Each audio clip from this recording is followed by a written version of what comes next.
हरिओम प्रिय दर्शकों, इस वीडियो में हम समझने वाले हैं कि 15 सितंबर से अब आपके जीवन में क्या चेंज होने वाला है।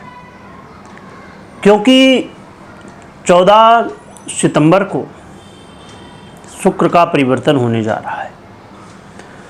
अब आपके मन में आएगा कि हमने तो कई वीडियो देखी हैं और शुक्र का परिवर्तन तो 20 से 25 दिनों में होता ही रहता है। ठीक है, परिवर्तन होगा, पर कुछ क्या खास है, कुछ ऐसा तो लगता नहीं।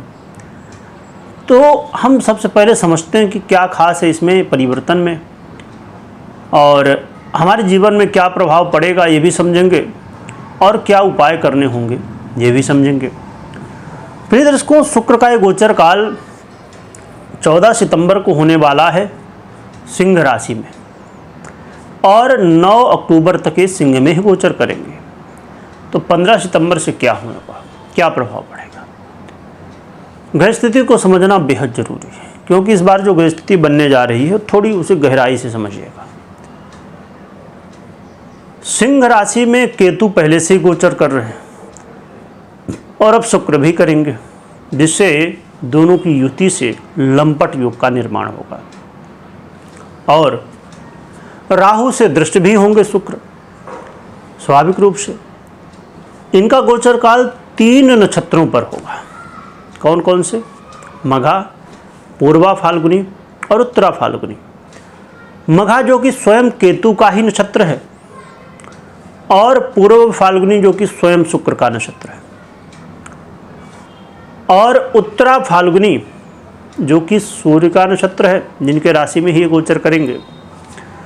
तो आप देख पा रहे होंगे गोचर तो सिंह राशि पर है, पर जो प्रभाव नक्षत्र के दृष्टिकोण से देखेंगे तो केतु और शुक्र का है सबसे ज़्यादा। क्योंकि उत्तरा फाल्गुनी जो कि सूर्य का नक्षत्र है, जिनकी राशि है, उनका एक ही चरण है ना। ये जब आप गहराई में जाते हैं, और एक चीज़ और भी, जब आप कहते हैं ना, कुछ कई बार कमेंट में पढ़ता हूँ कि आप कैलकुलेशन क्यों बताते हैं। प्रिय दर्शकों, विचार करिए, हम राशि की बात ही छोड़ते हैं, हम बात कर लेते हैं नक्षत्र की। यदि उत्तरा फाल्गुनी में कोई ग्रह बैठा हो तो आप कैसे निश्चित आप समझोगे कि किस में बैठा है? सिंह में या कन्या में? जब आप चरण में जाएंगे तब ये हो पाएगा कि हाँ किस में है। क्योंकि उत्तरा फाल्गुनी का प्रथम चरण सिंह में है और बाकी 3 चरण कन्या में है। इसीलिए मैं अक्सर कैलकुलेशन की बात करता हूँ, गृहस्थी की बात करता हूँ। ऐसा नहीं कि बस भैया क्या होने वाला इसकी, क्योंकि क्यों होने वाला है ये भी ज़रूरी है, तब क्या होगा वो समझ में आएगा।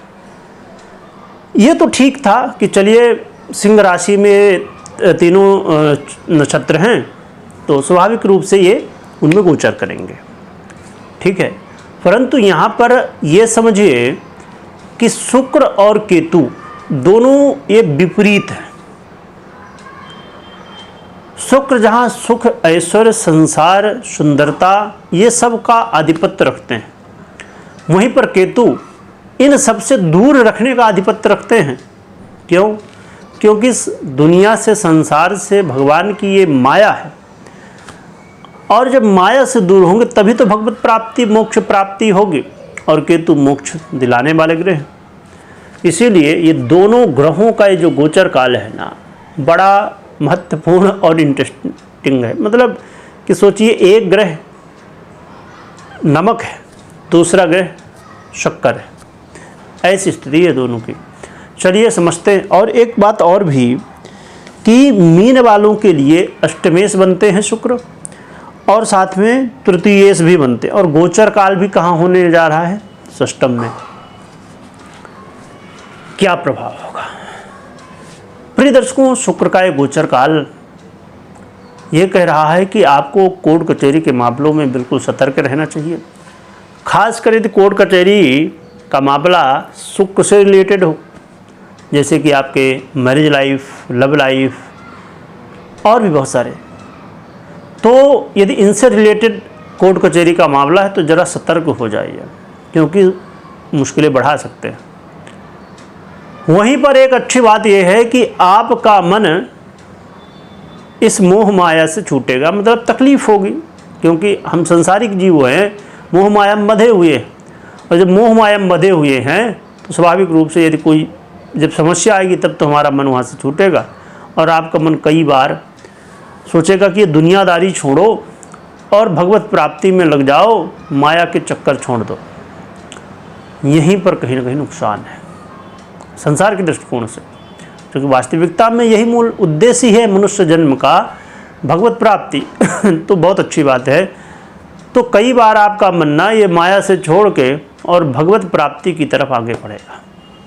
इस समय व्यय की स्थितियाँ भी कई बार बनेंगी और आत्मविश्वास भी कई बार कमज़ोर होता हुआ दिखाई देगा, जो कि अचानक धन लाभ की स्थितियाँ भी बनेंगी। और एक अच्छी बात ये भी रहेगी कि आपके अंदर जोश की वृद्धि होगी। जोश जब व्यक्ति के अंदर होता है ना, तो व्यक्ति कोई भी काम कर सकता है, कोई भी काम में सफलता हासिल कर सकता है। पर हाँ, जोश पूरी तरह से होना चाहिए। परंतु केतु अपना प्रभाव भी देंगे और राहु भी देख रहे हैं तो अपना प्रभाव देंगे, तो कई बार ये भ्रमित करेंगे और इस आपके जोश को गलत डायरेक्शन में भी कई बार ले जा सकते हैं। इसलिए सोच समझ के जोश के साथ होश में भी रह के काम करने की आवश्यकता होगी। आपके जो शत्रु हैं वो पूरी तरह से कोशिश करेंगे गुप्त रूप से कि आपको नुकसान पहुंचाया जाए, परंतु वो बहुत ज़्यादा कुछ बिगाड़ नहीं पाएंगे। हाँ, पर आपको सतर्क जरूर रहना है और अपने स्वास्थ्य का भी ध्यान रखना है, क्योंकि स्वास्थ्य ही सबसे बड़ा धन है। यदि स्वास्थ्य हमारा बेहतर है तो सब कुछ बढ़िया है, और नहीं तो फिर सीताराम, है ना। स्वास्थ्य खराब हुआ तो भैया सभी खराब है, ना काम कर सकते, ना मन लगता है, ना हर एक तरह से। तो शुक्र का ये जो प्रभाव है कहीं ना कहीं इन स्थितियों को दर्शाने वाला है, ऐसे फल हमें दे सकता है। तो इन बातों को लेके भाई बंधुओं के साथ खूब प्रेम नेम बना रहे, इसका भी प्रयास करते रहिएगा। क्या उपाय करें जिससे अच्छे परिणाम मिले, तो इसमें लक्ष्मी नारायण भगवान की आराधना करिए और धैर्य के साथ हर एक काम को करने की कोशिश करिए। कोई निर्णय लेना हो तो अपनी पर्सनल कुंडली विश्लेषण के बाद ही निर्णय लीजिए, मात्र गोचर के आधार पर नहीं।